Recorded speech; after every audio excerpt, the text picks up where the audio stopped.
국제적 수준의 행동 에티켓과 세계화 과정, 중앙대에서 사업가 제자들을 데리고 글로벌 경영자 과정 교육을 2년간 진행했다. 한국을 넘어 전 세계로 사업을 확장하고 싶은 경영자들이 모여들었다. 이들과 일주일간 미국 로스앤젤레스나 뉴욕에서 현장 교육을 위해 미국 업체나 사업 구조 등을 찾아다니는 교육이 있었다. 하지만 막상 현장에 데려오니 한국 굴지의 브랜드 대표들임에도 불구하고 국제적 기준의 에티켓 교육이 전혀 돼 있지 않았다. 그들이 일반적인 선진국 사업가들이 갖고 있는 일상적인 예의를 전혀 갖추지 않은 걸 본 뒤 나는 당황하기 시작했다. 사실 그들의 실수는 한국에서 너무나 자연스러운 행동이고 비난받거나 눈치 받을 일이 없는 행동이었다. 나는 결국 그들의 한국 브랜드가 미국으로 진출하기 이전에 경영자들에게 국제 비즈니스 행동 기준을 먼저 가르쳐야겠다는 생각이 들었다. 이름을 들으면 다들 알만한 회사의 대표들을 유치원생이라 생각하고 가르치기로 마음먹었다. 대략 이런 것들이다. 식당에 들어서면 안내를 받기 전까지 입구에서 기다려라. 아무 좌석에 먼저 앉지 마라. 길을 걸을 때는 사람과 부딪히지 않게 조심하라. 닿거나 부딪히면 반드시 사과하라. 음식을 먹을 때는 요란스럽게 나눠 먹지 마라. 흘리지 말고 먹어라. 호텔 복도에서는 목소리를 줄여라. 공공장소에서 줄을 설 때는 너무 바짝 다가서지 마라. 밖에서 전화를 받을 때는 조용히 받아라. 남의 집에 방문했을 때는 냉장고를 함부로 열지 마라. 남의 사업장을 방문하거나 미팅이 있을 때면 복장을 갖춰라. 업체 탐방 시에는 슬리퍼를 신지 마라. 식당에서는 팁을 줘라. 한국 식당에서도 팁을 줘라. 식품점에 가서 계산 전에 뜯어 먹지 마라. 카메라를 들이댈 때면 양해를 구하라.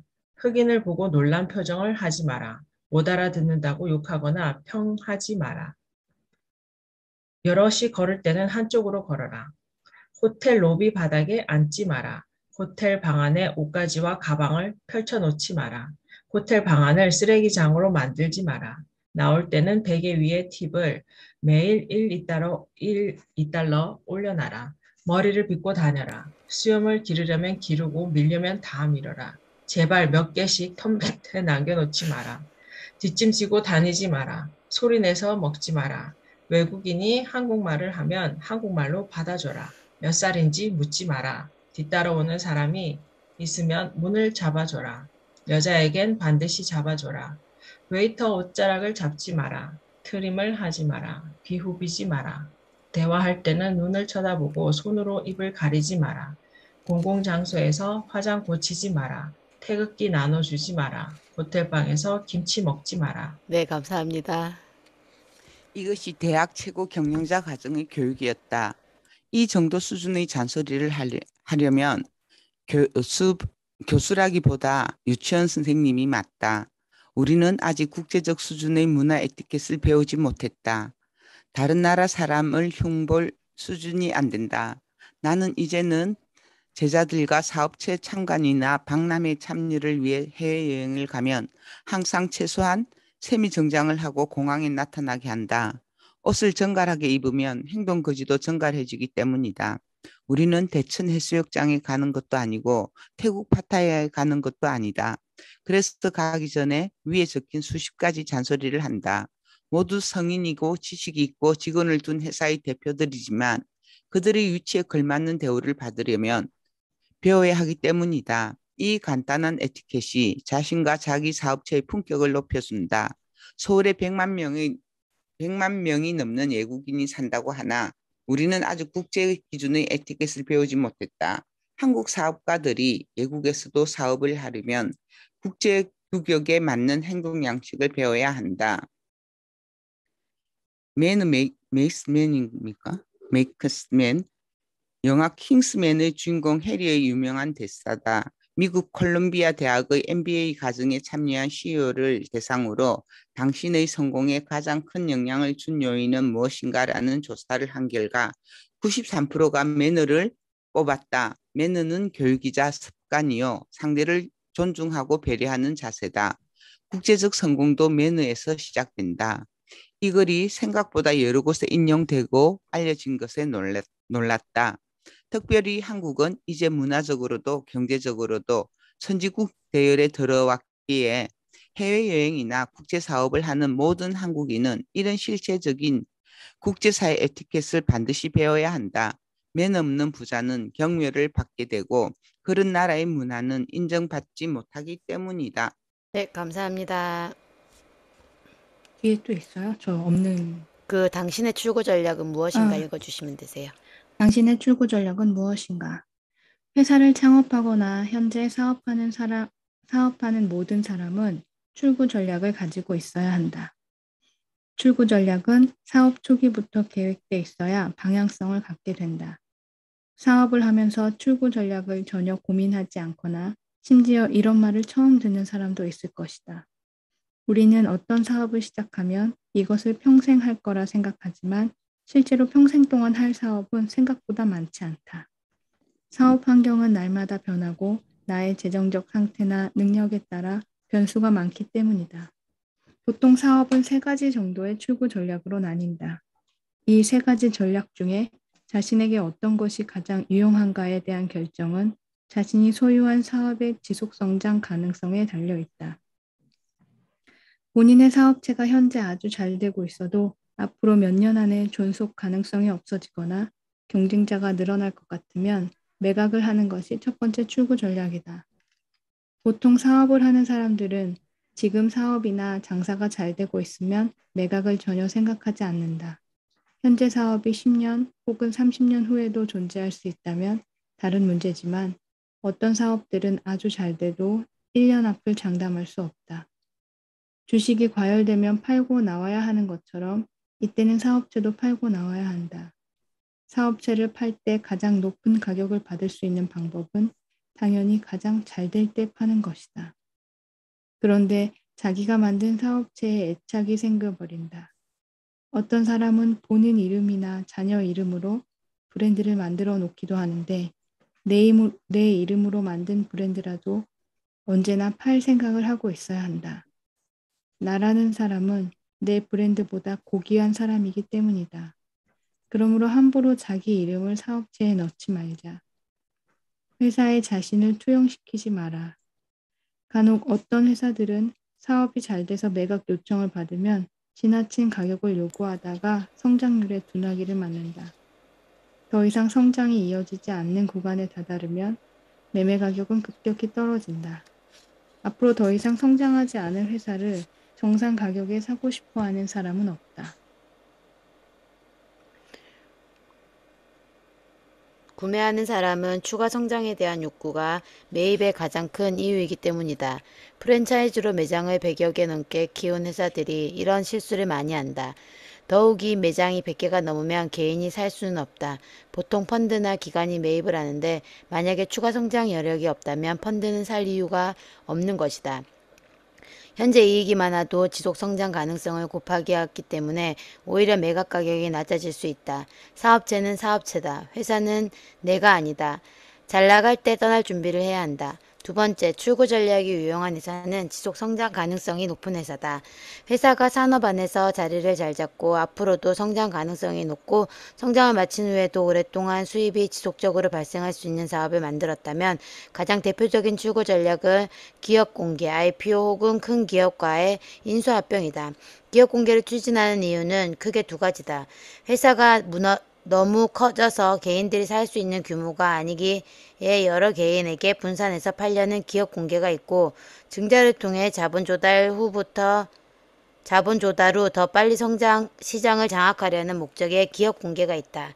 전자는 창업자가 팔고 나가려는 의도가 있고, 후자는 회사를 키우려는 목적이 있다. 마지막 출구 전략은 출구 전략이 없는 출구 전략이다. 이 전략은 사업체가 대를 이을 정도로 단단하고 강력한 브랜드 파워를 가졌거나 특정 영역에서 시장을 장악하고 있을 때 가능하다. 즉 해당 사업체를 팔아서 이만한 사업체를 다시 만들 수도 없는 경우일 때는 평생 사업체를 운영하며 수입을 만드는 것이 전략이다. 동네를 넘어 전국에서 손님들이 찾아오는 맛집이나 이미 확실한 브랜드 파워를 가진 공산품 기업도 팔 이유가 없다. 대를 이어가도 좋은 사업체다. 이런 사업체를 갖는 것이야말로 가장 최선의 출구 전략일 수 있다. 첫 번째, 매각 출구 전략을 가질 수밖에 없는 사람들의 꿈이 바로 출구 전략 없는 출구 전략이다. 사업을 하는 사람들은 이 세 가지 출구 전략을 놓고 자신의 사업체가 어디에 해당하는지, 앞으로 어떻게 할 것인지를 고민하고 준비해 놓아야 한다. 미리 준비하면 이에 맞춰 자신의 사업 방향을 면밀하게 조정해 나갈 수 있고 투자 방향과 한계를 미리 계산할 수 있다. 선택한 전략에 따라 설비, 시설 개선, 증설, 부동산 매입 등의 큰 결정을 쉽게 할 수 있고 불필요한 자금을 사용하지 않게 된다. 사업을 시작할 때 사업계획서가 있듯이 사업에서 물러설 때도 사업계획서가 필요하다는 것을 기억하기 바란다. 모든 비즈니스는 결국 부동산과 금융을 만난다. 그 사업이 무엇이든 사업체가 성장을 거듭해 동네를 벗어나 큰 길에 들어서면 두 사람이 기다릴 것이다. 그 둘은 당신 양쪽에 서서 어깨에 손을 얹고 친하게 지내자고 접근할 것이다. 한 사람은 수트 차림에 넥타이를 맸고 한 사람은 잠바 차림에 모자를 썼다. 이 두 사람은 서로 경쟁자인 동시에 동업자다. 이 사람들은 이 바닥의 터줏대감으로 사업을 더 키우기 위해서는 이 두 사람과 잘 지내야 한다. 이들은 당신의 친구가 될 수도 있고 적이 될 수도 있다. 적이 된다면 사업을 더 키우기란 쉽지 않을 것이다. 친구가 돼도 진짜 친구인지 아닌지는 한참 지난 후에 알게 된다. 수트 차림에 넥타이를 맨 사람은 금융이고 잠바 차림에 모자를 쓴 사람은 부동산이다. 흔히 생산의 3대 요소가 토지, 노동, 자본이라고들 한다. 농업이 중요시되던 시절에 나온 이론으로 현대식 생산의 3대 요소를 바꾸면 부동산, 사업체, 금융이다. 모든 사업은 부동산을 기반한다. 어떤 사업이든 매장이나 사무실 혹은 공장이 있어야 하기 때문이다. 모든 부동산은 가치를 지니고 있고 이 가치는 정확한 수치로 산출된 실물 금액을 가지고 있다. 실물 가치를 지닌 변동적 자산은 모두 이자를 만들거나 배당을 지불한다. 부동산을 사용하는 사업체가 지불하는 임대료는 배당이나 이익에 해당한다. 임대료를 지불할 수 있는 사업체가 있다는 뜻은 부동산과 긴밀하게 연결돼 있다는 의미다. 임대료를 지불할 수 있다는 것 자체가 부동산을 매입하거나 개발할 수 있는 힘이 있다는 뜻이다. 따라서 부동산 소유자들과 긴장이 생긴다. 부동산 사용자가 될 수도 있지만 부동산 구매자가 될 수도 있는 것이다. 즉 부동산을 살 수 있는 구매 자격을 가짐으로써 현재 사업체와 부동산을 연결하면 사업 못지않은 지속적 이익 구조를 만들 수 있는 것이다. 결국 술 잘해서 어디든 매장을 열어도 임대료를 낼 여력을 가진 회사를 소유했다면 수많은 부동산을 소유할 수 있는 자격이 생긴 것이다. 이때 금융이 도와 용자의 도움을 받으면 회사의 자산 구조에 사업체와 부동산 소유 두 가지 이익 구조가 나타난다. 부동산은 상대적으로 사업체보다 안전자산에 속하기에 수익에 비해 높은 가격에 거래되는 특성이 있다. 수많은 회사가 부동산을 소유하고 있는 이유가 바로 이것이다. 네, 감사합니다. 사업체는 시장을 장악하고 성장률을 유지하기 위해 투자금을 모으고 인수합병이나 기업 공개를 통한 상장까지 가야 하는 상황에 놓이게 된다. 이 모든 과정이 금융이 관여하게 된다. 투자의 종류와 방향에 따라 금융 자본은 회사의 조직과 지분, 그리고 이익 배분 방식을 결정하려 하고 이 협의에 따라 회사는 금융 조직과 동업의 길을 걷게 된다. 스타트업 회사와 같은 경우에는 시드 A, 시리즈 A, 시리즈 B와 같이 연쇄적 투자 진행을 받으며 지분을 희석하는 과정이 있고 자본의 금액과 성격에 따라서 창업자의 지분 이상을 요구하거나 신주 발행에 관여하는 식의 경영 참여를 하기도 한다. 자본이 회사 안에 들어온다는 뜻은 신용이 자산이 되기 시작했다는 뜻과 동일하다. 이때는 더 이상 창업자가 자기 사업을 잘한다고 해서 모든 것이 끝나지 않는다. 금융 조직과 잘 지내고 자본을 이해해야 존립할 수 있는 단계로 넘어가는 것을 뜻한다.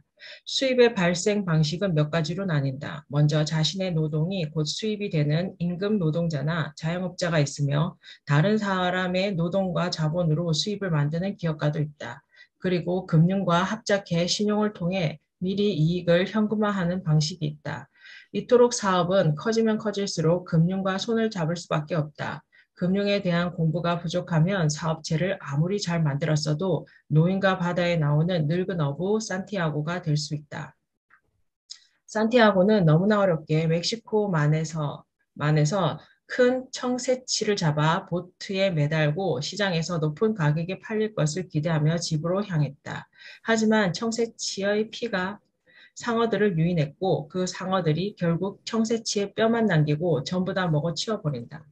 금융 자본에 대한 이해가 부족한 경영자는 누구나 산티아고가 될 수 있다는 것이다. 금융은 정교하고 날카로운 칼을 가지고 있다. 이 칼은 언제나 앞뒤를 바꾼다. 필요하면 당신을 위해 당신의 경쟁자들을 물리쳐 주지만 상황이 돌변하면 칼이 당신을 향할 수 있다. 살과 뼈를 해체하듯 냉정하게 당신과 당신 사업체를 해체할 수도 있다.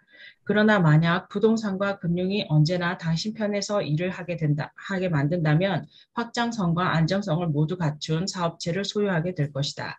또한 이렇게 커진 사업체는 규모를 키워갈수록 부동산과 금융을 발밑에 둘 수 있게 된다. 더 이상 파트너가 되겠다고 요구하지 않고 부하의 역할이라도 당신 옆에 붙어 있기를 바라게 된다. 하지만 여전히 방심하면 안 된다. 금융과 부동산은 언제나 세상의 강자였다. 강자에게 약하고 약자에겐 강한 역할을 하며 오랜 세월을 버텨낸 사람들이다. 당신이 방심하는 순간 언제나 발밑에서 칼날이 날아들 것이다. 자신의 사업에만 노력하지 말고 같은 열정으로 금융과 부동산도 함께 공부하기 바란다. 세상에 이름을 낸 모든 경영자는 이 둘을 모두 제압하고 그 자리에 있는 것임을 상기하기 바란다. 똑똑한 사람들이 오히려 업무에 빠진다. 똑똑하고 지적 수준이 높은 사람들일수록 업무론에 더 잘 빠진다. 불확실성은 유난히 싫어하기 때문이다. 복잡한 정치 요소나 이해하지 못할 경제 환경이 나타나면 이를 설명하려는 사람이 많이 생긴다. 하지만 설명이 분명치 않을 때 업무로는 쉽고 간단한 답이 된다. 종교의 원리주의자들이나 양극단의 보수나 진보 지식인들도 업무론에 쉽게 동화된다. 또한 이들의 지적, 학문적 권위를 인정하는 다수에 의해 업무로는 힘을 얻고 대중을 설득하게 된다. UFO, 점성술, 혈액형, 대체어술 등은 여전히 식자들 사이에서 지지를 받고 있다. 돼지가 철학에 빠진 날의 저자인 런던 대학교 스티븐 로 교수는 우리 주변에 만연한 이런 비합리적인 믿음의 덫을 지적 블랙홀이라고 이름 지었다. 우리의 일상 대화 속에서까지 이런 비합리적인 믿음과 주장이 범람하고 엘리트들조차 이런 믿음과 주장에 현혹되는 이유는 논리와 이론이 매우 합리적이기 때문이다. 이들은 주변의 이성적 비판에 합리적으로 대응하기보다 자신들의 믿음 체계를 만들어낸다. 사실에 근거한 판단보다 주장에 맞는 근거들만 찾아 점점 자기들만의 세상으로 들어가 버린다. 어렵고 복잡한 전문 용어들을 나열하거나 모호한 말로 심오한 무엇인가를 알고 있는 듯 가장한다. 히틀러의 탄생과 9.11 테러 사건 같은 굵직한 역사적 사건을 모두 예견했다고 하는 중세 예언자 노스트라다무스의 예언도 이런 모호함 때문에 아직 존재하고 있다. 직접적 언급이 없음에도 어떻게든 해석이 가능하기 때문이다.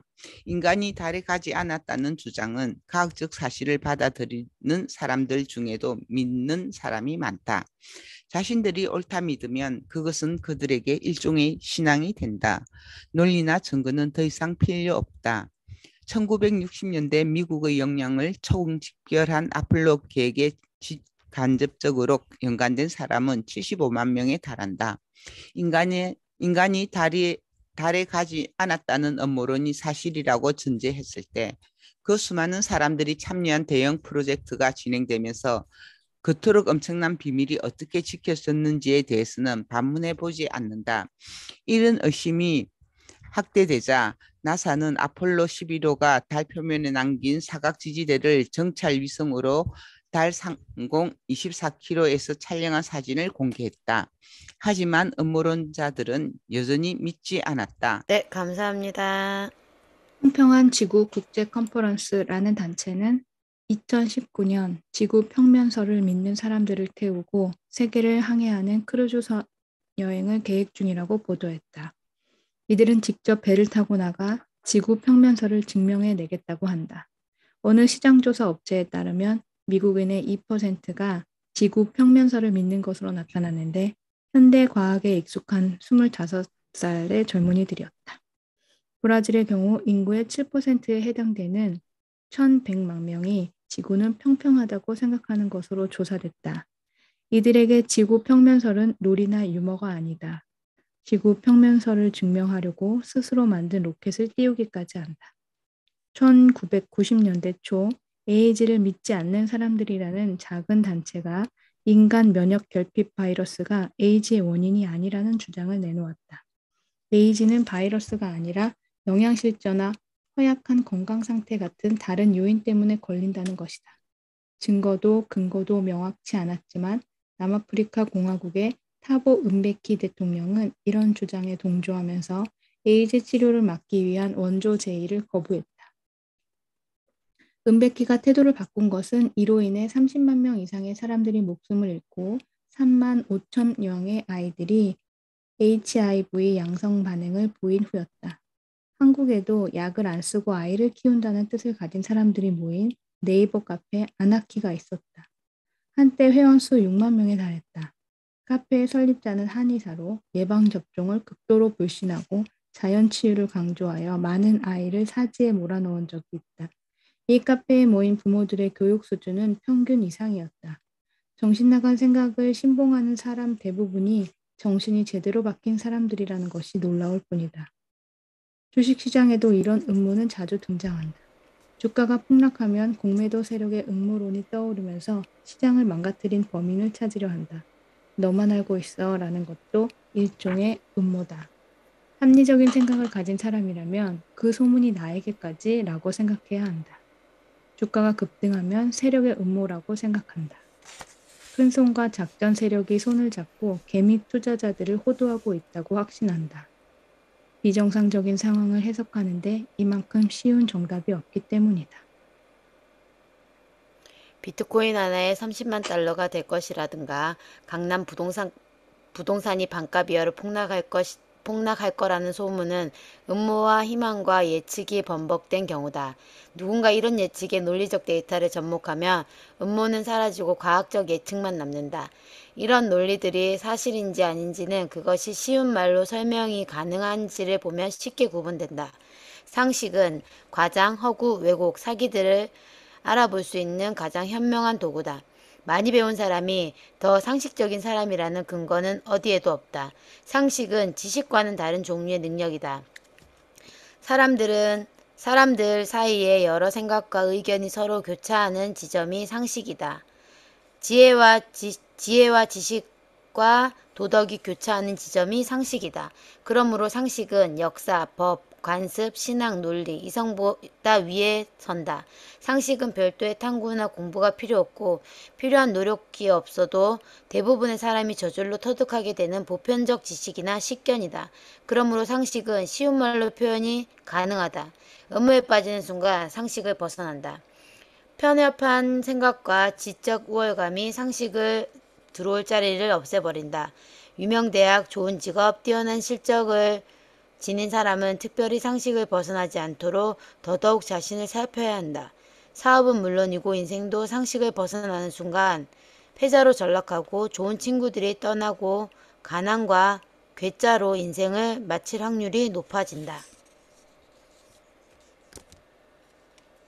사기를 당하지 않는 법. 나는 청년 시절에 몇 번을 속은 적이 있다. 당시 나는 절박했다.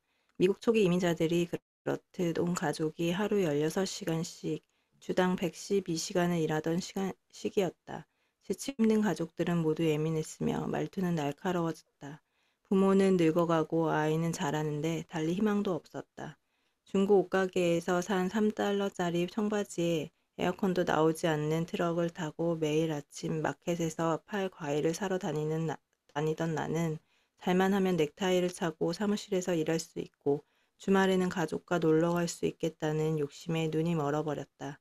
당시 컴퓨터가 최대 주주였던 이 머신즈는 저가 PC 판매로 미국 시장에서 돌풍을 일으킨 회사로 한국 기업 사상 두 번째로 미국 나스닥 시장에 상장돼 관심을 모았다. 그는 나에게 상장 전에 $10,000어치 주식을 살 수 있는 특권을 줬다. 당시에 $10,000는 내게 정말 큰 돈이었다. 별다른 인연이 없던 나에게 그런 특혜를 준다 할 때 물러서는 눈이 그때는 없었다. 얼마 지나지 않아 상장은 폐지되고 주식은 휴지 조각이 됐다. 여기서 멈춰야 했으나 무지와 욕심이 다시금 올라왔다. 이때 그는 실시간 주식 차트 거래가 미국에서 막 인기를 얻고 있는데 이를 통해 거래 분석으로 돈을 버는 사람들이 늘어나고 있으니 이런 거래 회사를 만들어 수수료를 벌자고 제안했다. 솔깃한 아이디어에 휴지가 된 주식을 소개한 죄도 묻지 못하고 최소 도매상이 아닌 사무실로 출근한다는 흥분감에 또다시 그 제안을 받아들였다. 증명된 이익이 아무것도 없는데 증권거래 사무실을 열어버린 것이다. 몇몇 고객이 하루 종일 욕설을 하며 초기 거래를 했지만 결과는 모두 참혹했다. 한두 달을 버티지 못하고 손실을 보고 모두 떠나자 결국 혼자 남아 직접 거래를 시작했다. 마치 카지노 딜러가 혼자 카지노를 두는 모습처럼. 자본은 스스로 줄어들었다. 그러자 그 사람은 이왕 이렇게 된 거 한 방에 크게 벌자며 주식 옵션 거래를 제안했다. 옵션에 대한 이해가 없던 나는 수없이 묻고 다시 물어서 겨우 상품에 대한 이해가 끝나자마자 옵션 거래를 했지만 홀짝을 맞추는 도박에 불과했다. 적게 벌고 많이 날리며 수수료를 내는 과정이 반복되면서 결국 모든 자산을 날렸다. 좌절과 실망에 주저앉은 나에게 외환거래는 불과 몇백 달러로도 투자할 수 있다며 재기를 부추겼을 때 이미 바닥까지 가버린 나로서는 저항할 방법이 없었다. 네, 감사합니다. 레버리지가 큰 상품인 외환 선물 투자는 이익이 마이너스가 될 수 있다는 사실을 몰랐다. 결국 바닥이 아닌 지하실까지 내려간 것이다. 이민 생활 10년, 3,650일의 노력이 빚까지 얻고 끝났다. 한 사람이 이런 식으로 몇 번의 제안을 지속적으로 한 것이다. 모든 게 끝나고 난 다음에도 나는 그가 선한 의도를 갖고 있었다고 생각했다. 이 일로 딱히 그 사람도 이익을 보지 않았다는 생각이 스스로 그를 편들어주고 있었다. 자기도 검증해보지 않은 아이디어를 내 돈으로 실험해보기 위해 전문 용어를 섞어가며 내 절박함을 이용했다는 것을 알았을 때는 이미 수년이 지난 후였다. 이미 이 머신즈 상장은 전형적 공개 출구 전략이었고 실시간 차트 거래는 실험 모델이었으며 옵션은 대형 펀드 투자자들의 해지 모델이었고 외환은 국제적 전문가 영역이라는 정도를 알게 된 것이다. 나의 무지와 욕심이 결국 이렇게 만든 것이다. 내가 사기를 당했던 가장 결정적인 원인은 나의 욕심과 무지함이었다. 다행히 나는 그 이후 누구에게도 사기를 당한 적이 없다. 욕심을 부리지 않고 모르는 영역엔 관여하지 않으며 사기에 노출되지 않는다. 이익이 많다는 모든 제안에서 물러나고 내가 아는 영역에서만 투자를 진행하면 거의 모든 사기의 위험에서 멀어지게 된다. 내겐 제안이 끝없이 들어온다. 거절하면 바보 취급을 당하는 경우도 있다. 이렇게 좋은 투자를 거절한다는 건 그들에겐 도저히 이해가 되지 않기 때문이다. 그러나 내가 거절하는 이유는 두 가지다. 이익이 너무 많고 사업 모델을 내가 이해하지 못하기 때문이다. 내가 이해할 수 있는 사업 모델이 아니라면 사고가 생겨도 사업을 제어할 수가 없고 예상 이익이 많다는 예측은 리스크도 크다는 뜻이다. 사고처럼 한순간 당하는 사기는 생각보다 많지 않다. 누군가에게 사기를 당해본 경험이 있는 사람은 자신의 결과를 복기해보면 이해가 될 것이다. 만약 이해가 되지 않으면 또다시 사기에 휘말릴 수 있으니 특별히 조심하기 바란다. 투자의 성자 자격을 갖췄는지 알 수 있는 11가지 질문. 1. 투자와 트레이딩을 구분할 수 없는가? 2. 매수와 매도의 기준이 없는가? 3. 있어 보이고 싶은가? 4. 5년간 안 써도 될 돈을 마련하지 못했는가? 5. 수입이 일정하지 않은가? 6. 승부욕이 강한가? 7. 부자가 되면 대중과 함께 살 마음이 없는가? 8. 빨리 돈을 벌어야 하는가? 9. 복리를 잘 모르는가? 10. 이번 달 신용카드 결제 대금을 다 갚지 못해 이월시켰는가? 11. 기가 얇은 편인가? 만약에 이런 질문에 예라고 대답이 5개 이상이라면 투자를 절대 시작하면 안 된다. 투자는 고사하고 돈을 제대로 저축하지도 못하는 상황일 것이다. 투자는 동업이고 경영 참여이며 이 단어는 가치를 따라 움직일 때 쓰인다. 트레이딩은 단순 매매다.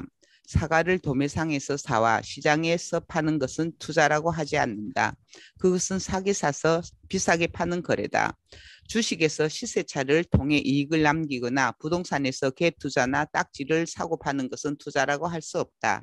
자신이 투자자인지 트레이드인지 구분할 줄 알아야 시작도 할 수 있다. 어떤 방식이 나에게 맞는지 확인하기 위해서 많은 돈이 들어갈 수도 있는 상황이다. 매수와 매도에 대해 스스로 기준이 있어야 한다. 남이 만들어준 기준이 아닌 내가 만든 기준이다. 시장에서 가장 바보 같은 질문이 남에게 매수 매도 시기를 묻는 것이다. 이걸 묻는다면 스스로의 기준이 없기 때문이다. 기준이 없다는 뜻은 투자를 왜 하고 있는지 본인이 본인을 설득하지 못한다는 뜻이다. 이런 사람은 매수를 잘해서 이익이 발생하고 있어도 결코 돈을 벌 수 없다. 매도가 완료되는 순간까지는 이익이 실현된 것이 아니다. 있어 보이는 좋은 자동차를 사야 하고 명품 가방과 비싼 옷을 산다면 아주 투자 자격이 없다. 부자처럼 보이고 싶을 때 돈을 쓰지 말고 부자가 되었을 때 돈을 써야 한다. 부자가 되기 전에 모든 자산은 다른 자산을 만드는 데 사용되어야 한다. 품위가 돈을 모아 오기는 하지만 품위와 사치가 동일한 것은 아니다. 실자산에 비해 과도한 품위도 사치다. 네, 감사합니다. 투자는 최소 5년은 기다려야 제 가치를 한다. 최소한이란 말에 주목해야 한다. 시간이 없는 돈을 투자하면 그 조급함에 당연한 기회도 놓치게 된다. 5년간은 쓰지 않아도 되는 돈만 투자하고 그럴 돈이 없으면 그런 돈을 만들든지 투자하지 마라. 시간은 인간보다 현명하다. 수입이 일정하지 않은 사람은 결국 투자금을 사용하게 된다. 일정한 수입은 이미 투자한 돈도 보호를 해줄 수 있는 지원군이다. 일정한 수입에서 일정한 돈을 투자금으로 활용하라. 승부욕이 너무 강한 사람은 조그마한 등락에도 흥분하기 마련이다. 투자에 성공하면 모든 곳에 소문을 내서 자랑하느라 밥값으로 이익이 없어지고 실패하면 폐인이 될 수 있다. 투자를 잘하려는 사람은 침착해야 한다. 성공을 해도 의젓하고 손해가 나고 있어도 의젓해야 한다. 투자 시장은 스포츠가 아니다. 상품과 서비스는 대중 안에서 성장하고 죽는다. 대중교통을 이용해 보지 않고 거리의 음식을 먹어보지 않고 장터에 가본 일이 없으면 시장을 이해하지 못한다. 자가용만 타고 다니고 셰프가 인사를 해주는 식당만 다니고 백화점에서 샤인머스켓과 애플망고만 사 먹는 사람은 성공적인 투자자가 될 수 없다. 둘 다 능숙하게 해야 한다. 여유가 있어도 대중 안에서 항상 자연스러워야 한다. 빨리 버는 돈은 빨리 사라진다. 빨리 돈을 벌려면 눈부신 위험 자산을 쫓게 되어 있다. 벌어도 결국 물에 던져진 솜사탕처럼 사라지고 만다. 돈 주인에게 욕심이 보이면 돈은 미리 알고 떠난다. 급하게 돈을 벌어 빨리 부자가 되려는 사람은 가장 늦게 부자가 되거나 부자가 영영 되지 못할 확률이 훨씬 크다. 복리는 고모님 이름이 아니다. 복리를 이해하지 못하는 사람은 글을 모르고 대학에 온 것과 같다. 글을 배워 다시 오기 바란다.